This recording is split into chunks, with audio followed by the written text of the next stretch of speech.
Você já sabe que caráter é a única palavra da família sem o C. Todas as outras palavras podem ter o C ou não. Caracterizar ou caracterizar, caracterização ou caracterização, todas. Porém, há uma palavra que não é palavra única, porque caráter, palavra única. Há uma outra palavra que se junta a mal com u, com hífen e que também não tem a letra C. É a palavra malcaratismo. Malcaratismo é a qualidade, ou é melhor dizendo, é o substantivo que se refere àquele que tem um mau caráter. Não haja com malcaratismo. Você é uma boa pessoa, não pode agir com malcaratismo. Então, caratismo, palavra que provém de caráter, também não tem o C. Então, caráter, substantivo simples, não tem o C. Malcaratismo, substantivo composto, não tem o C. Todas as outras palavras da família tanto podem ter o C quanto não o ter, certo? Mas há mais um detalhe. O plural de caráter, caráter é singular. O plural de caráter mantém a letra C. A letra C de caráter foi retirada com a reforma ortográfica, a última reforma ortográfica que nós tivemos. E os grandes senhores que mudaram a língua portuguesa se esqueceram de mudar o plural de caráter, que deveria passar a ser caracteres ou caráteres. Aí depende de onde haveria a sílaba tônica. Mas deixaram a letra C. Então, o plural de caráter, caracteres, em todos os sentidos. Porque caráter pode ter o sentido abstrato, que é a questão da pessoa, da honestidade da pessoa, do modo de ser da pessoa. Ele tem um bom caráter ou ele tem um mau caráter, quanto também pode ser um símbolo. Por exemplo, nas antigas máquinas de escrever, cada tecla que nós apertávamos para no papel surgir uma letra era um caractere.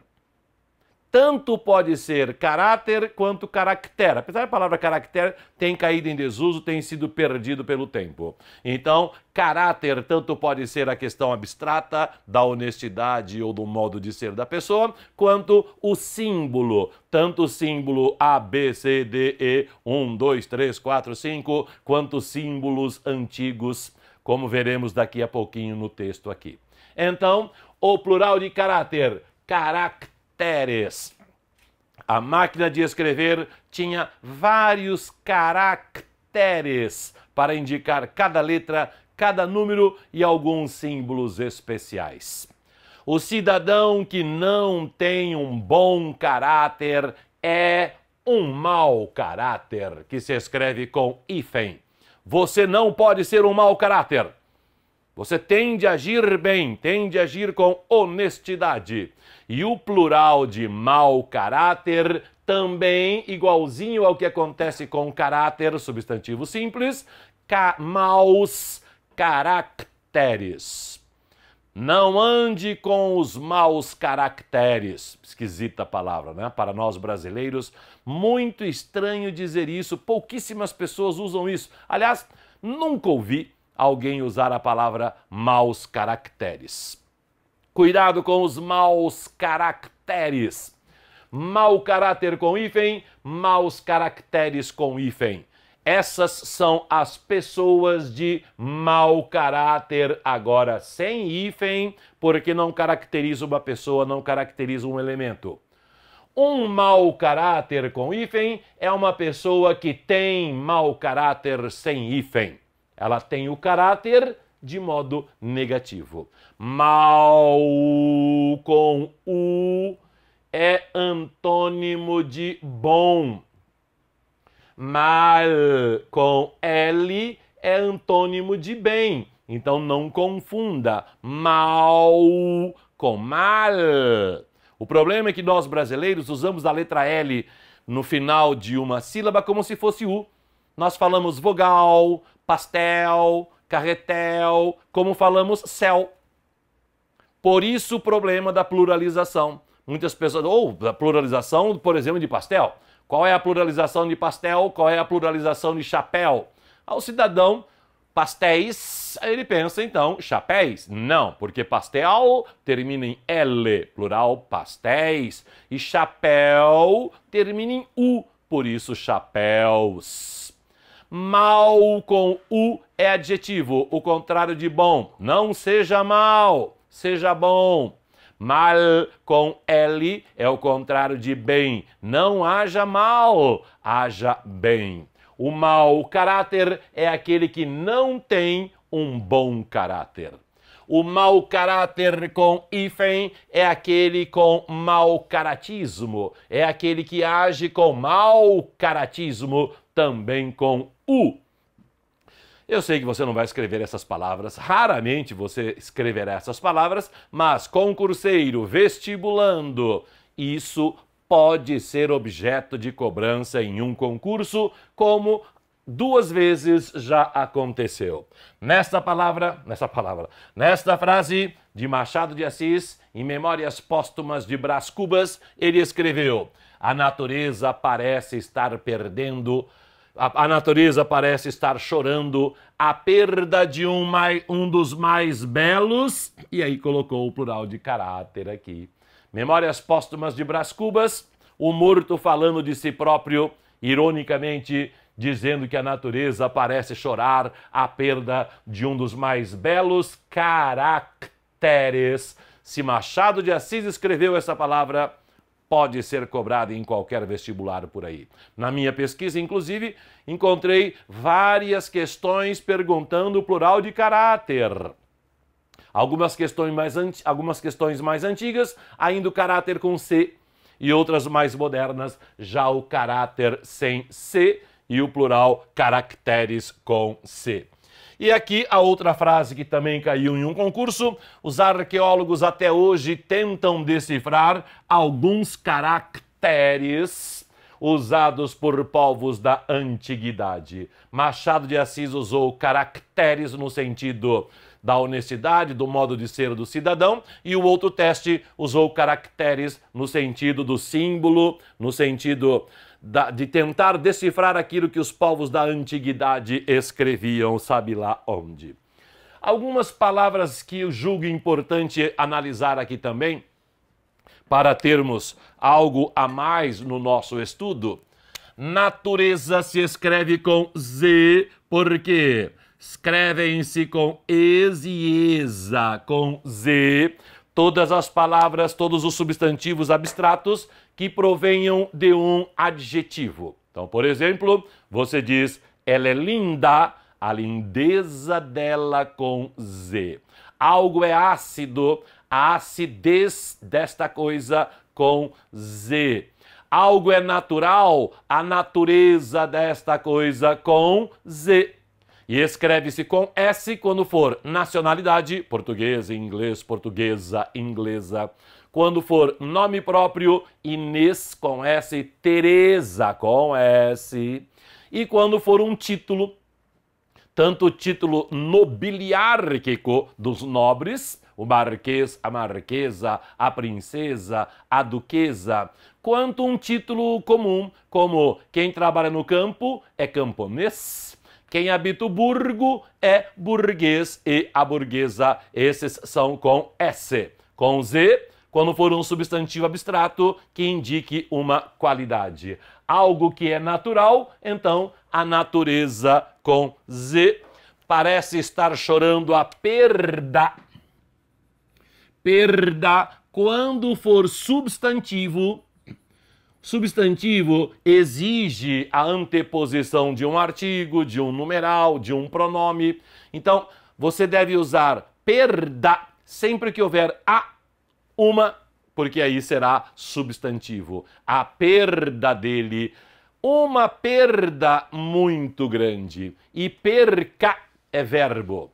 verbo no presente do subjuntivo, verbo que indica um desejo do momento. Não perca a paciência, não perca a próxima aula de português aqui comigo. Sou o professor Dilson Catarino, você sabe, aqui é gramática da língua portuguesa, pode confiar. Então, perda com D, substantivo, sempre antes ou quase sempre antes, a perda, uma perda. Quero falar também sobre o verbo ter com acento. Tem com um E, só há duplicação de e em, com os verbos crer, dar, ler e ver. Eles creem que eles deem, eles leem e eles veem. Observe que há 3 verbos terminados em er e um só terminado em ar. E observe que os terminados em er eu disse, eles creem, eles leem, eles veem, e o verbo terminado em ar eu disse que eles deem. Por quê? Essa duplicação do e com os verbos terminados em er, crer, ler e ver, presente do subjuntivo.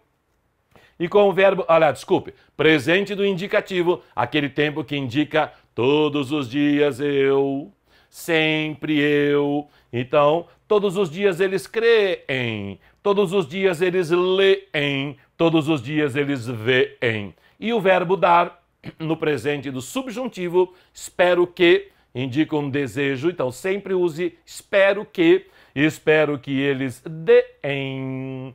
O acento que havia nesta terminação foi abolido com a reforma ortográfica. Porém, os verbos ter e vir não têm duplicação do e. Os verbos ter e vir, ele tem, ele vem, um e só, sem acento, e no plural, eles têm, eles vêm, um e só, com acento circunflexo. Nos concursos, quaisquer concursos por aí, cuidado com esses verbos. Vem, 2 es sem acento, é o verbo ver. Vem, sem acento, é o verbo vir na terceira pessoa do singular. Vem, com acento circunflexo, é o verbo vir na terceira pessoa do plural. E os verbos derivados de ter e de vir, como deter, conter, reter, manter, abster-se, ater-se, como advir, convir, intervir, provir. O que acontece é que na terceira pessoa do singular eles terão acento agudo e na terceira pessoa do plural acento circunflexo. É uma questão de acentuação.